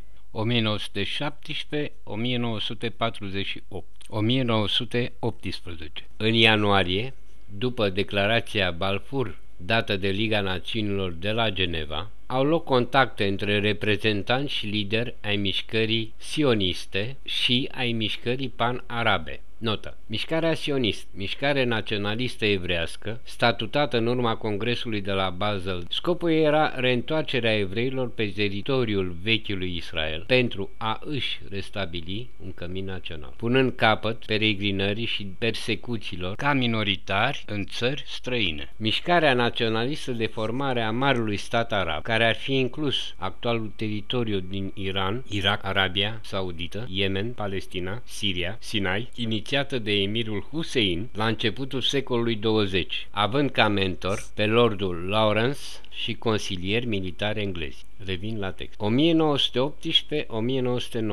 Tratative între președintele Congresului Mondial Evreiesc, Chaim Weizmann, și emirul Faisal tindeau către o alianță semitică.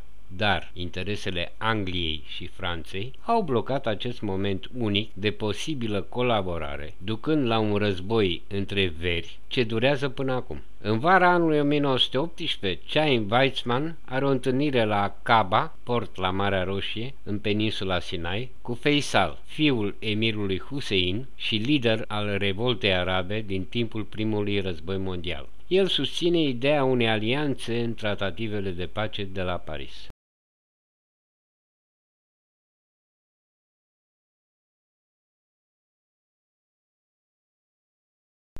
Faisal spera să obțină sprijinul sionist în lupta de culise pe care o ducea cu diplomația franceză pentru controlul Siriei.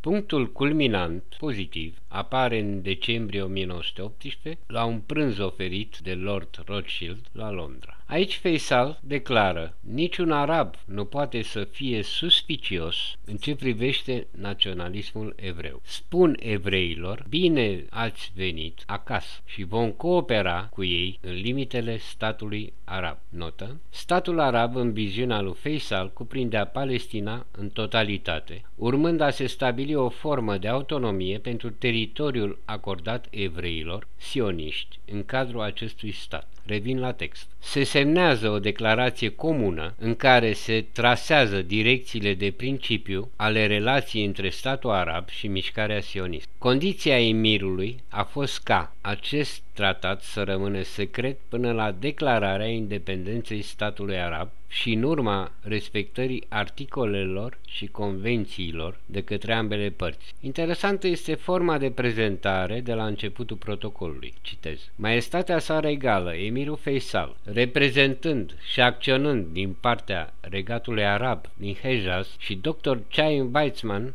reprezentând și acționând din partea organizației sioniste, în numele originii comune rasiale și a legăturilor străvechi existente între poporul arab și evreu, și realizând că modul cel mai sigur pentru atingerea aspirațiilor naționale este pe calea unei strânse colaborări în dezvoltarea statului arab și a Palestinei, dorim să confirmăm buna înțelegere ce există între cele două părți asupra următoarelor articole. Închei citat. Privind ce se întâmplă acum, nici nu ar fi de crezut că a existat o astfel de declarație.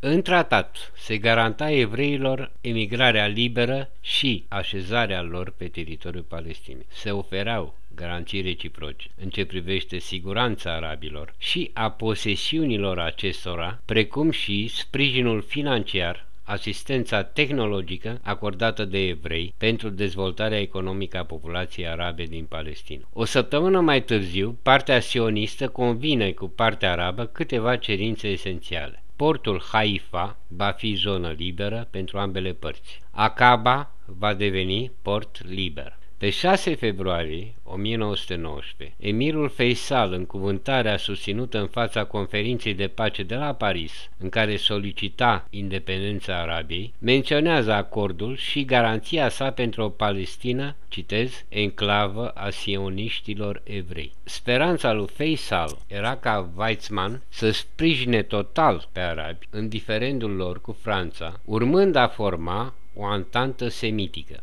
Chaim Weizmann era dependent de politica engleză, ce avea în vedere doar împărțirea Orientului Mijlociu între Anglia și Franța, sub forma așa numitelor mandate, ce le asigura controlul puterii și a resurselor petroliere. Ambele mari puteri nu doreau un stat arab puternic, deținător al majorității câmpurilor petroliere. Pe scurt, principiul roman divide et impera a fost de nedepășit pentru mișcarea sionistă. Weizmann sfătuiește pe arabi să nu se interfereze cu francezii în problema litoralului sirian. În vara lui 1919, Faisal întrerupe întâlnirile cu partea sionistă și adoptă doctrina Palestinei arabe. Indică emisarilor evrei să poarte direct tratative cu arabii palestinieni și, în toamna lui 1919, întrerupe orice tratative cu evreii sioniști. Tratatul a rămas secret, nefiind menționat ani mulți, nici de partea conducerii arabe, nici de evrei. Coincidență sau nu, din toamna anului 1919 încep revoltele arabilor palestinieni împotriva comunităților evreiești din Palestina. Trupele de ocupație engleză reacționează mai deloc pentru menținerea ordinii.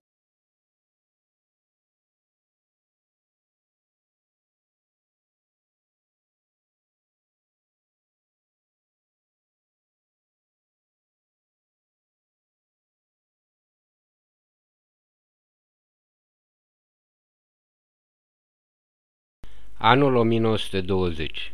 Are loc prima revoltă arabă, pe data de 4 aprilie 1920, cu ocazia festivalului de primăvară Nabi Musa, în arabă, profetul Moise.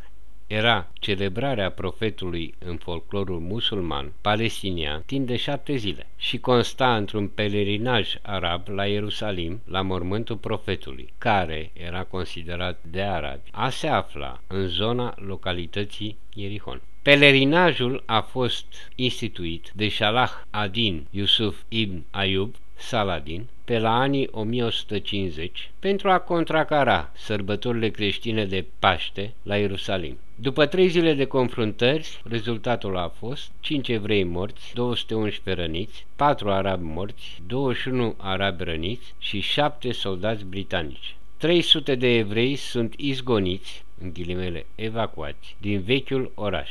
Paradoxal, au fost atacate locuințe ale evreilor ortodoxi, dușmani înverșunați ai mișcării sioniste și în perioada comemorării de către palestinieni a profetului Moise. Una din cele mai importante consecințe ale răscoalei din 1920 a fost că evreii din Ishuv, însemnând comunitățile evreiești din Palestina, au realizat că apărarea din partea autorităților britanice de ocupație este incertă în fața unor revolte arabe. Ei au reacționat, punând în practică ideea unor unități paramilitare de autoapărare care să asigure o reacție consistentă la atacurile extremiștilor arabi pe întreg teritoriul Palestinei. Astfel, iau naștere în 1921 unitățile paramilitare Haganah, în ivrid apărarea, Haganah. Aceste unități vor fi acceptate volens-nolens de autoritățile mandatului britanic. Acestea se vor converti în unități militare regulate ale armatei israeliene, după declararea independenței statului Eretz Israel în data de 14 mai 1948, anume în 28 mai 1948. În aceste condiții, Comisia de la San Remo, din cadrul Tratativelor de Pace de la Paris, elaborează harta mandatului britanic în Palestina, în anul 1920. Se stabilește o graniță firească între evrei și arabi, fluviul Iordan. Între Iordan și Marea Mediterană erau evrei, de la Iordan spre peninsula arabică, palestinieni. Era rezolvată astfel problema neinterferării celor două părți aflate în conflict în teritoriu și a securității ambelor părți de o parte și de alta fluviului.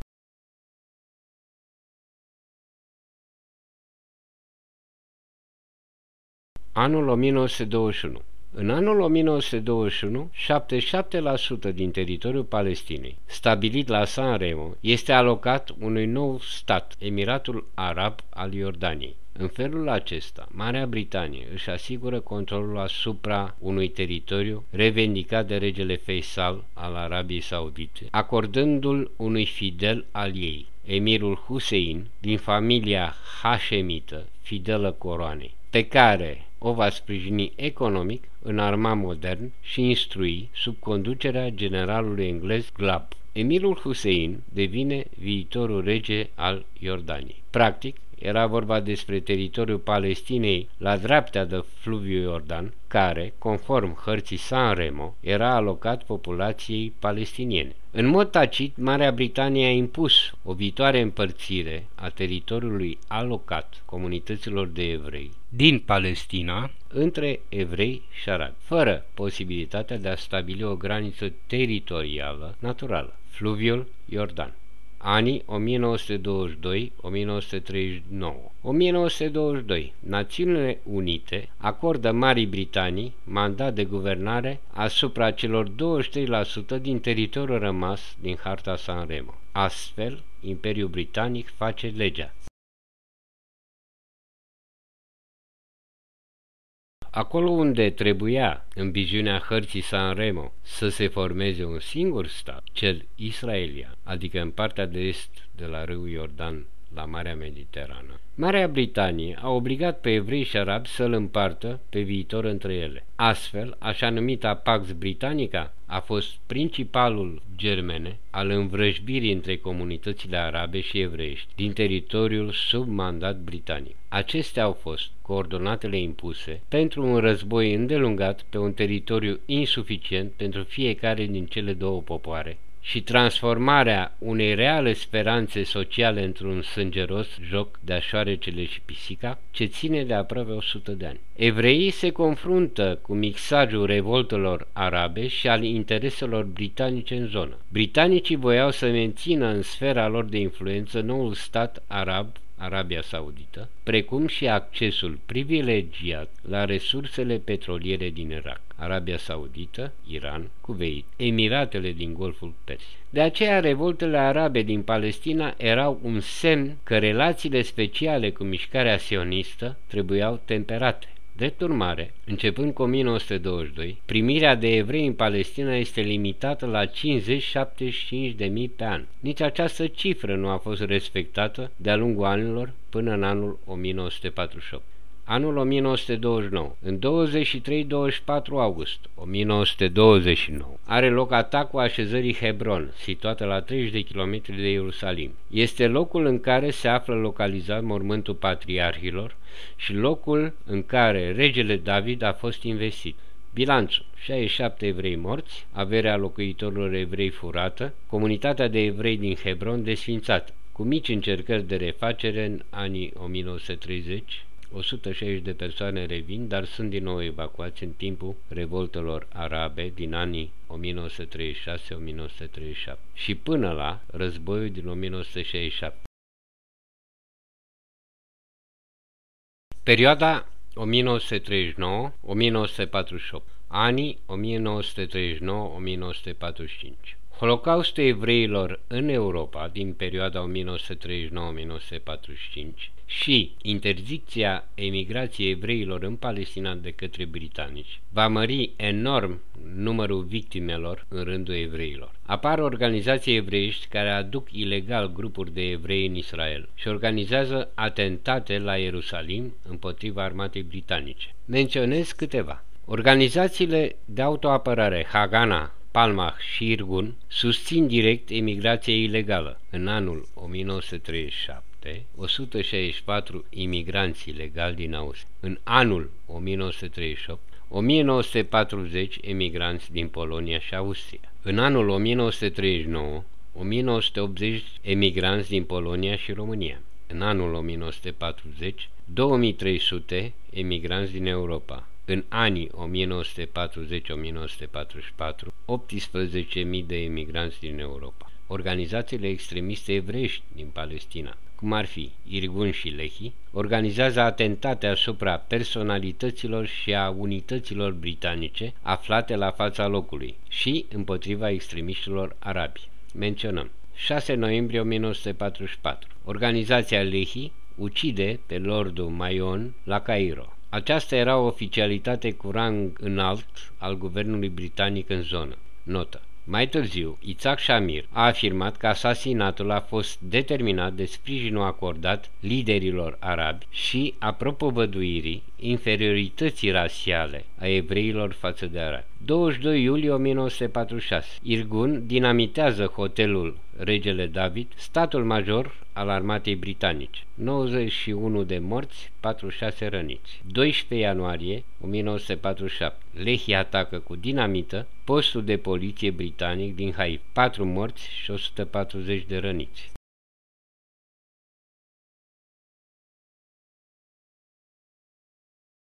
4 mai 1947. Irgun atacă fortăreața închisoare Acra. 20 prizonieri Irgun și 7 prizonieri Lehi sunt eliberați. 9 luptători Irgun sunt uciși, 182 deținuți arabi reușesc să fugă. 29 februarie 1948.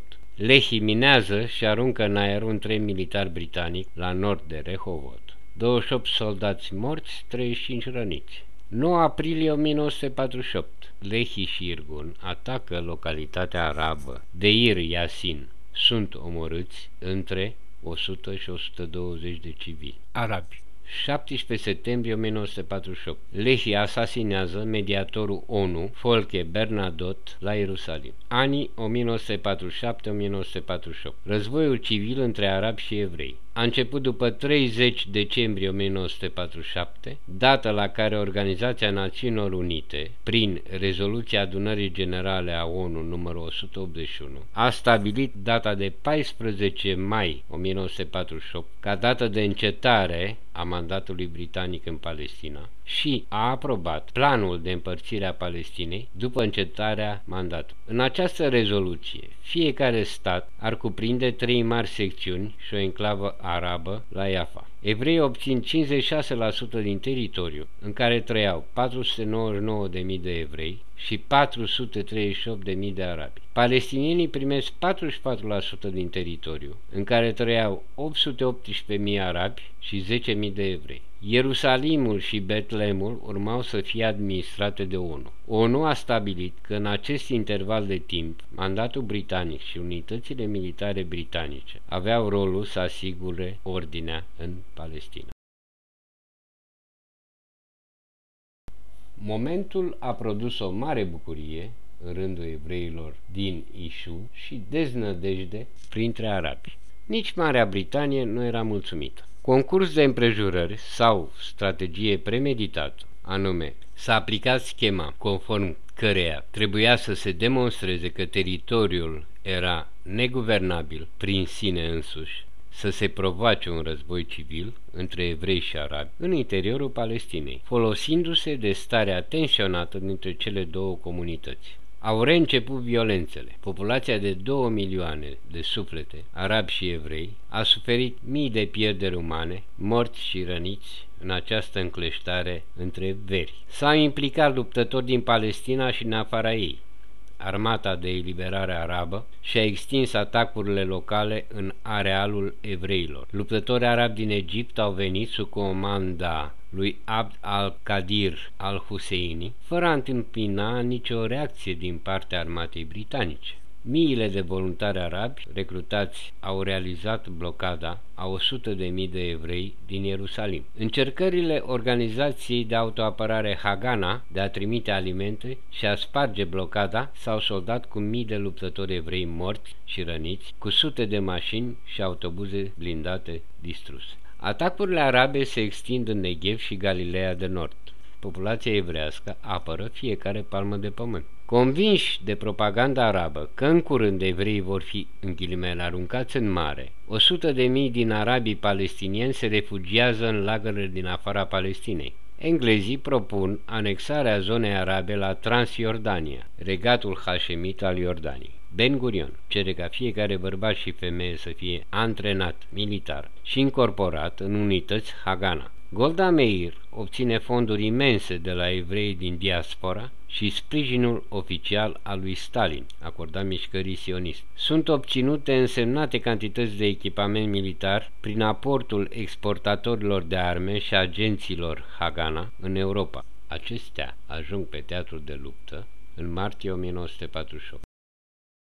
Conducătorul militar evreu, Igal Yadim, elaborează planul de răspuns la o anunțată invazie arabă internațională în Palestina, planul Dalet. Între 5 și 20 aprilie 1948 are loc bătălia pentru deblocarea Ierusalimului, în care moare și liderul arab Abd al-Qadir al-Husseini. Tot în acest timp are loc masacrul populației arabe din Deir Yassin, organizat de Irgun și Lehi, fapt care, asociat cu decesul liderului arab egiptean, determină un nou val de imigranți palestinieni prinși la mijloc și deprimați de ineficiența faptelor de arme ale liderilor lor. Are loc înfrângerea armatei arabe de eliberare la Mishmar HaEmek, un kibuț evreiesc, bază de antrenament al unităților Haganah, începând din anul 1942. Această înfrângere, cauzată de unități de autoapărare Palmach și retragerea luptătorilor druzi din alianța cu arabi. Pentru a asigura legătura între așezările evreilor, trupele Haganah și Irgun cuceresc localitățile Tiberias, Haifa, Safed, Beisan, Jaffa, Acra. Alți 250.000 de arabi palestinieni iau drumul exilului. Speranța celor rămași era că regiunea arabă a Iordaniei, bine echipată și instruită de britanici, va menține lupta. Aceasta atacă Kfar Etzion în 13 mai 1948.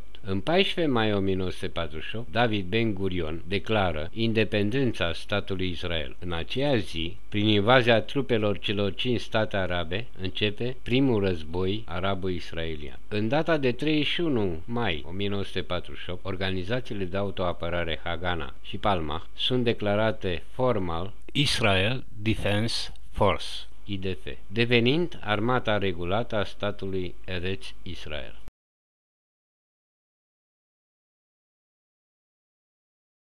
Capitolul 8. În anii statului Eretz Israel. Perioada 1948-2005.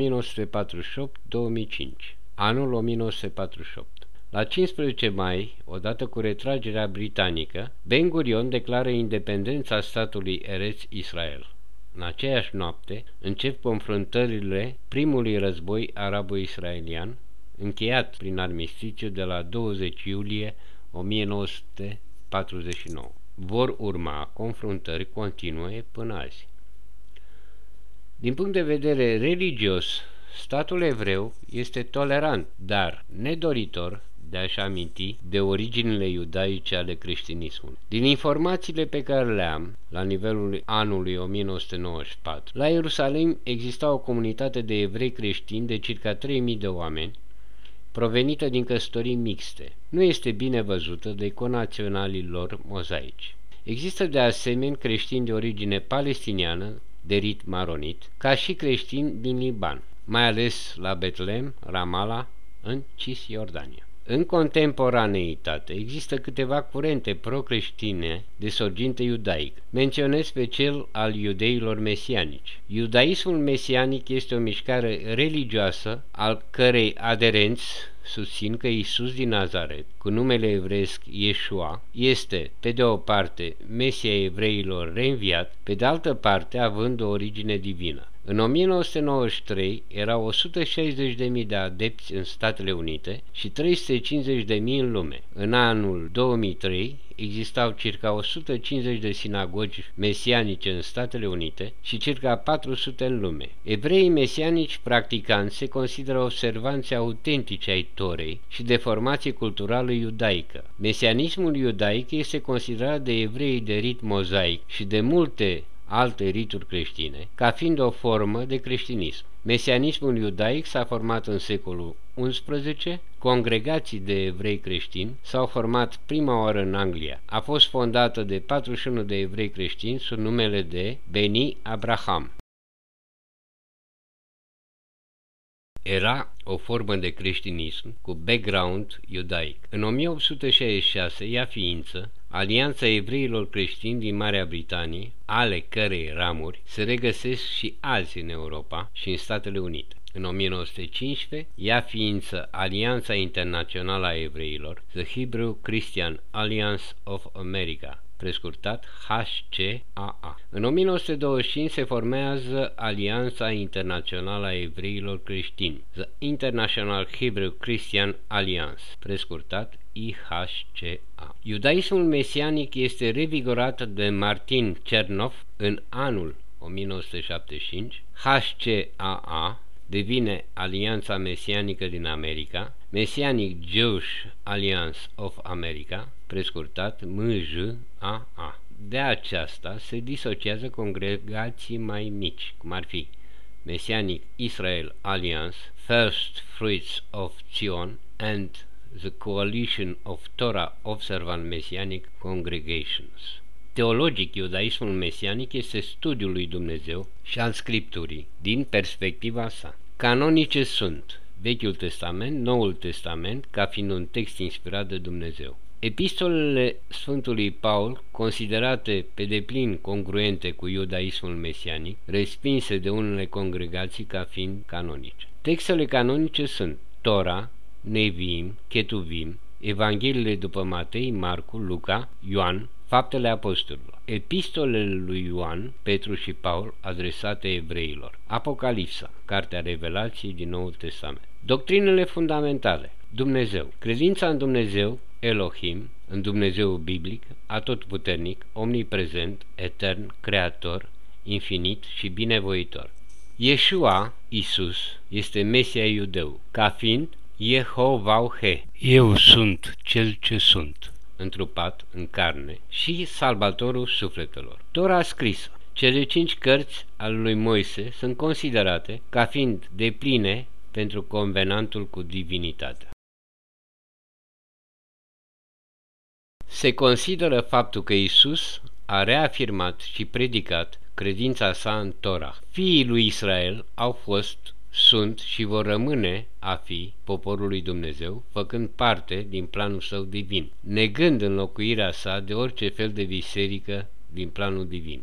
Biblia, Tanakh și scrierile apostolice, Brit Hadasa, sunt de inspirație divină pentru iudeii mesianici. Eschatologia, anume evreii mesianici, sunt adepți ai următoarelor credințe eschatologice: ziua sfârșitului, a doua venire a lui Isus ca un Mesia învingător, reconstruirea Israelului, reconstruirea celui de-al treilea templu, reînvierea morților, precum și Isus a reînviat, șabatul milenar, domnia lui Isus peste lume, având caracteristicile paradisului. Legea orală, Tora orală, încriptată în Talmud, permite observanța legilor iudaice și a tradițiilor din Halakha. Ei nu sunt adepții convertirilor. Acestea sunt rare și rezultatul unor identificări spirituale cu iudaismul mesianic, îndelung probate și urmărite de comunitatea în care aspiră cel vizat. Ei consideră reîntoarcerea fiilor lui Israel, răspândiți prin neamuri, ca fiind momentul reîntoarcerii lui Isus. Ei mențin respectarea celor 613 mitzvoturi, sunt împotriva sacrificiilor animale sau de evrei. Sunt citați Rabbi Akiva și Rabbi Tarfon. Dacă a fost în Sanhedrin, nimeni niciodată nu poate fi omorât. În Mishnah Makot se condamnă indirect trimiterea la moartea lui Isus, Ștefan și a altor evrei creștini de-a lungul timpului de către Sanhedrin, autoritatea de conducere colectivă formată din rabinii templului mozaic. Ei consideră că practicarea legilor Torah duce la santificare, nu și salvare, atribuită doar lui Mesaia.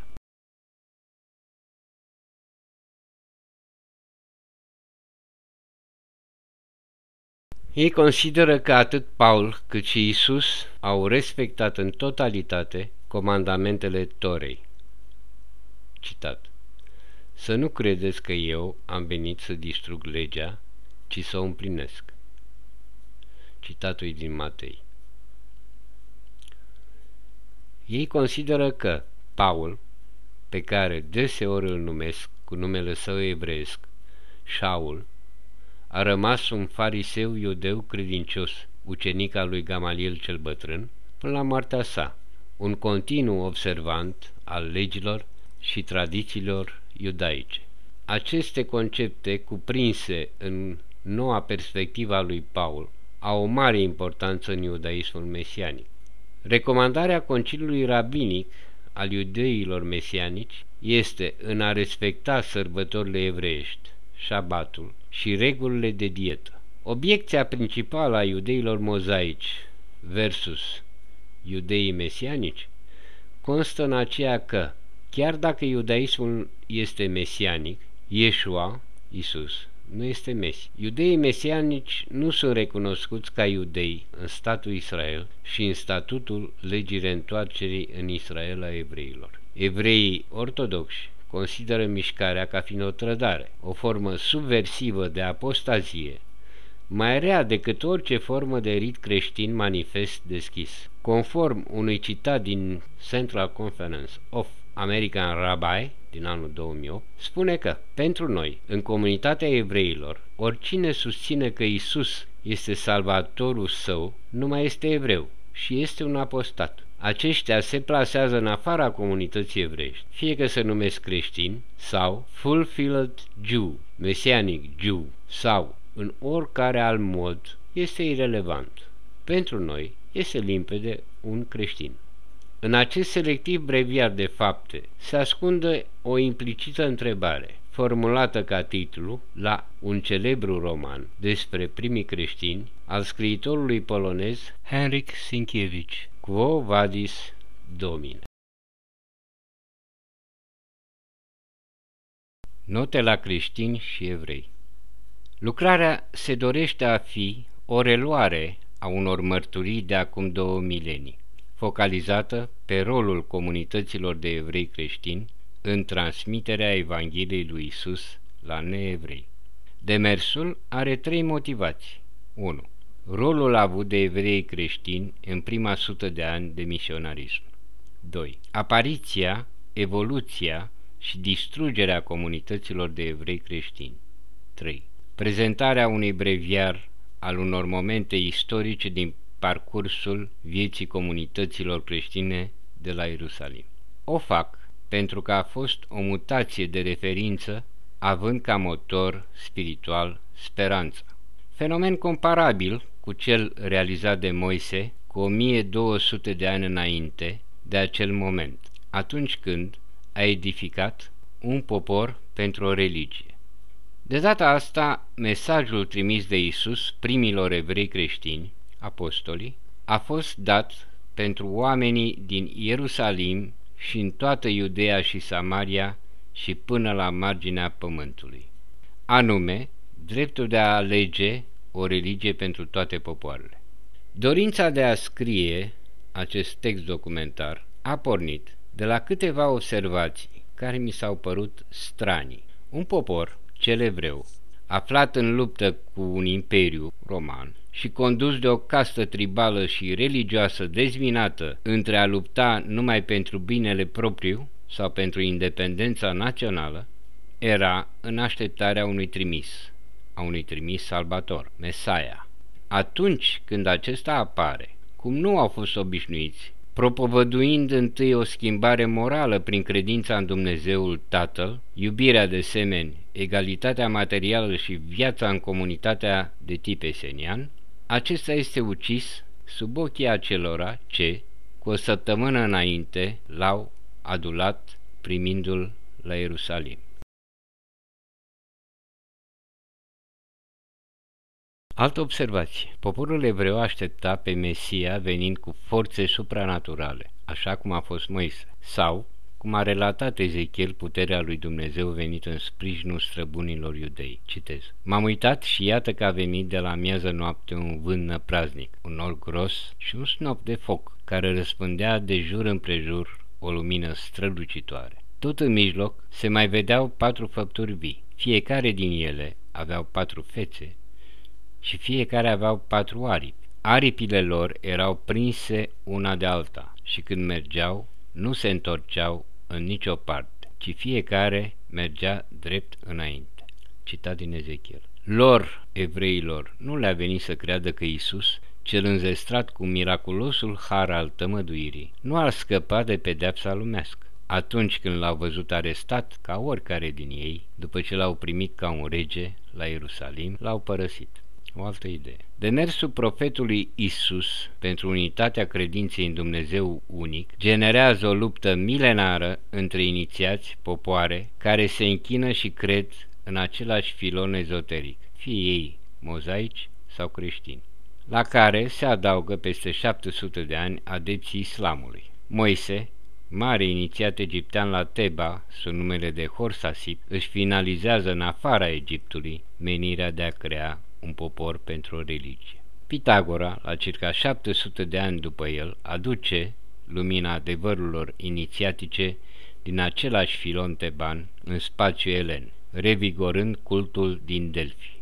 Își încheie existența ars în propria casă de o revoltă a democraților, în ghilimele, din colonia grecească, Croton, insulă aflată pe coastele Italiei. Un discipol al său, Zamolc, se va duce doctrina mentorului în teritoriile dacice. Platon va fi cel ce va transpune doctrina pitagoreică pentru următoarele 4 secole de aur ale spațiului grec, prin conducători ca Pericle și Alexandru cel Mare. O altă idee? Isus, format la același izvor ezoteric teban, prezervat de evrei esenieni pe țărmul Mării Moarte și în delta Nilului, reia demersul extrapolând poporul lui Dumnezeu de la spațiul iudaic la toate neamurile.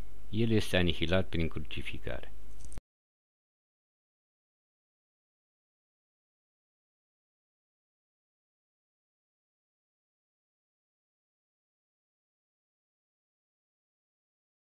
Apostolii vor începe drumul, ducând cuvântul și lumina Evangheliei sale în afara poporului ales. Lungul șir al martirilor creștini, începând cu cei evrei de etnie, au fost oameni curați la suflet și în viața lor de zi cu zi. La fel cum martirii evrei mozaici ai mileniului 2 erau familii pioase în credința lui Dumnezeu. La fel cum palestinienii credincioși în Dumnezeu, Allah, sunt încă un popor exilat al vremurilor în care trăim. Oare, numai pentru că Dumnezeu are nume diferite, conceptul unității prin credință în Dumnezeu unic este ca o insulă într-o mare de ignoranță și ură? Un posibil răspuns ar fi că orgoliul puterii lumești, de orice sorginte ar fi, nu vrea să existe o liberă și deplină înțelegere a acestui filon ezoteric comun. De ce? Pentru că nu știe încă în ce mod să îl țină în frâu. Privilegiile oligarhiei de orice fel nu s-au împăcat niciodată cu libertatea spirituală prin autoguvernare a fiecărui om, pentru că nu o poate controla și guverna în folosul ei. De aceea, puterea a folosit mai totdeauna un eficient instrument al dezbinării, ignoranța și fanatismul. Fiind evreu după mamă, creștin după botez, nu pot decât să citesc pe istoricul Shlomo Laish privind destinul zbuciumat al poporului evreu. Citez: ne vom mulțumi aici să accentuăm un singur fapt, care ni se pare valabil pentru toate întrebările și pentru altele care apar în mintea noastră. Un răspuns obiectiv ce a rezistat tuturor timpurilor și care a fost enunțat cu mii de ani în urmă de către un neevreu.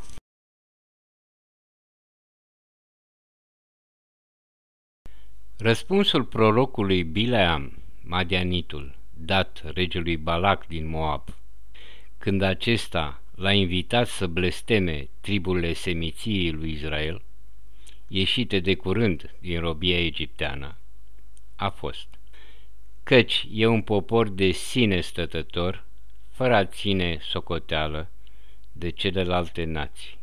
Citat din Numerii 23:9. Aș adăuga doar, câteodată, nici de proprii săi fii. Cele spuse de prorocul Bileam, într-adevăr, a fost un formidabil instrument de conservare al tradițiilor evreiești. Fiul reîntors este primit cu căldură și respect. Cel ce nu se întoarce la filonul tradiției mozaice, nici nu este pomenit numele. Acesta este miezul intoleranței și în același timp al supraviețuirii comunităților evreiești. Dincolo de această realitate, am încercat să motivez o constatare: cât de derizoriu este răspunsul omului la bunăvoința lui Dumnezeu. Sau mai concret, cum reușesc oamenii să distrugă ce le este transmis prin profeți.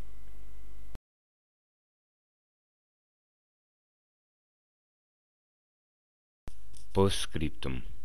Am întocmit această documentare respectând o recomandare emisă acum 37 de ani de un manager indian, suficient de scurtă ca să trezească interesul, suficient de lungă să acopere esențialul.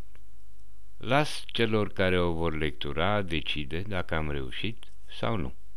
Motivația realizării acestei documentări a pornit de la dorința de a pune o pietricică la construirea unei viziuni a armoniei credinței în Dumnezeu unic, credință dată nouă prin trimișii săi.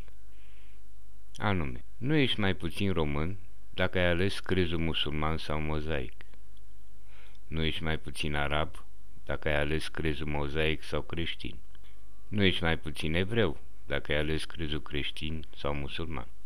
Toate sunt ramuri ale unui trunchi, al unui singur crez, care cuprinde iubirea de semeni adusă de Domnul Iisus Hristos, legile de echitate socială aduse de Moise, legile morale aduse de Mahomet în surile din Coran. Fiecare din noi putem încheia propriul contract cu Dumnezeu prin a respecta pe cât posibil cele 10 porunci în viața de zi cu zi. În comunitatea umană în care trăim, fie ea de rit mozaic, creștin sau musulman, respectăm ritualul prin care această comunitate își exprimă aderența la crezul în Dumnezeul unic. Comunitatea umană are premiza de a reconstrui toleranța, respectul și sprijinul reciproc pe cei 3 piloni ai credinței în Dumnezeul unic. Pe de altă parte, vizualizez ca într-un film șirul de crime făcute de oameni asupra oamenilor, asemenilor lor. Am speranța că cel ce va parcurge textul se va simți ca într-o catedrală, moschee sau sinagogă a liniștii interioare. Mesaroș Anghel Vasile, aprilie 2011. Despre autor. Mesaroș Anghel Vasile. Profil editorial. Nume: Vasile Mesaroș Anghel.